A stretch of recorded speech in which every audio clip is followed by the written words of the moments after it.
দক্ষিণ দিনাজপুরে নিষিদ্ধ কফ সিরাপ উদ্ধারের তদন্তে বড় সাফল্য পুলিশের। ধৃত 4 অভিযুক্তকে জিজ্ঞাসাবাদের ভিত্তিতে দক্ষিণ দিনাজপুর ও মালদা পুলিশের যৌথ দল মালদার মঙ্গলবাড়ি এলাকায় অভিযান চালায়। অভিযানে একটি ফ্ল্যাট থেকে উদ্ধার হয় 2,80,97,380 টাকা নগদ এবং প্রায় 20 গ্রাম সোনা এবং একটি ল্যাপটপ। পাশাপাশি হইহট্টা এলাকায় একটি গ্যারেজ থেকে উদ্ধার হয় 9,000 বোতল ফেন্সিডিল। পুলিশ সূত্রে খবর, পাচার চক্রের আর্থিক লেনদেন ও আন্তঃজেলা যোগসূত্রের খোঁজে তদন্ত অব্যাহত রয়েছে।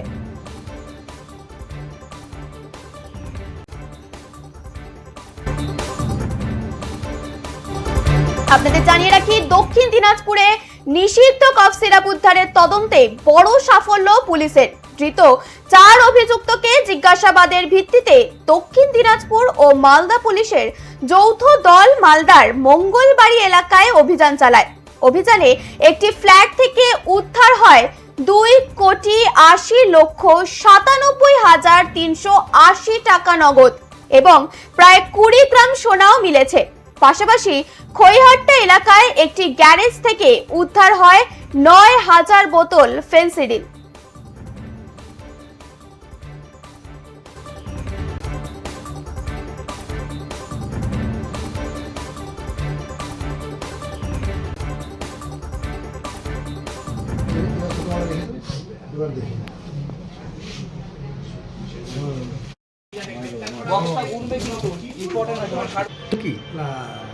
যেমন আমরা জানি যে ছেলেটা তো আমাদের এলাকার ছেলে, 1 নম্বর ওয়ার্ডে বাড়ি।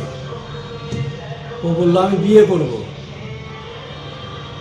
আমরা কাগজও চেয়েছিলাম যে আধার কার্ডটা দাও। বলছে দাদা আমরা তো বাড়িটাকে ভেঙেছি, তো আমাদেরকে দিয়ে দিচ্ছি।